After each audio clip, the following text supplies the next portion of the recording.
Hi and welcome. I'm Alison Beere from alisonbeere.com, and today this is a Procreate tutorial. We are going to be looking at using the transform tool.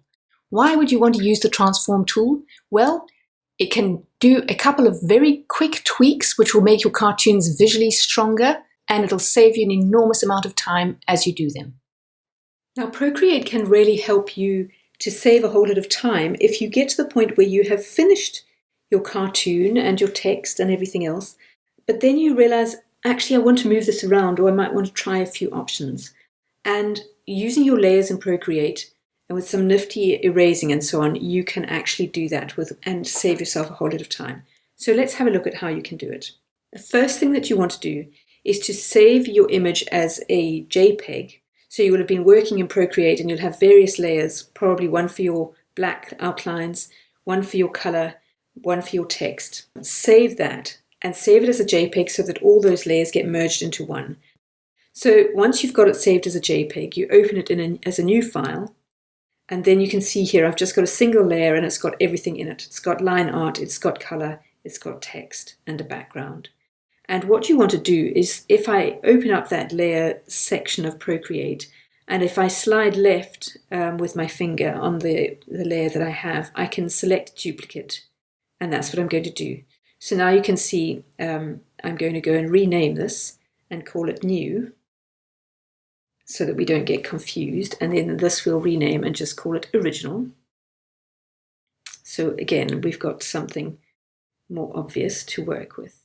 Okay, so now what I'm wanting to do, I'm going to work in the new layer, and I'm wanting to move this text element here.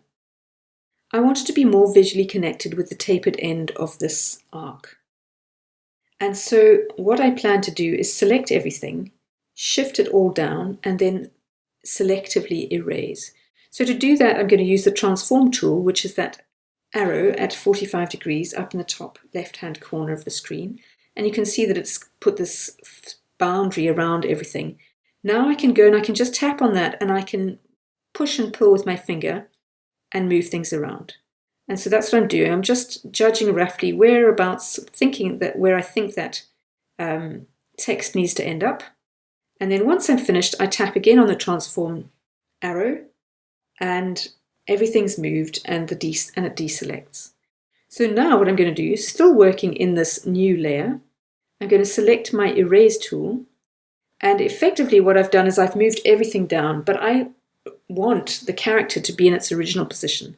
So in this new layer, I'm going to erase the character in the layer which is effectively obscuring the underneath, the original position of it.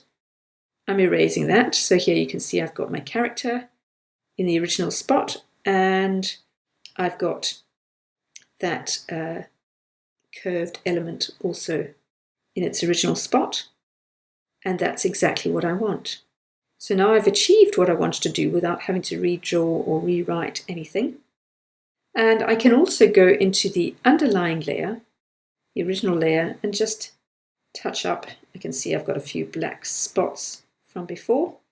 I can get rid of those. So now I've got this black blotch here in the new layer. You can see where I've erased to show what was underneath, and I can now go and tap on here, and I can choose the second option from the bottom, which is merged down, and effectively I will have a single layer again with everything that I need in it. So that's how I handle it if I want to move things around. And this is really helpful because now I can also reposition things. You can see that this character and the text and so on is pretty much centered in the middle of the frame.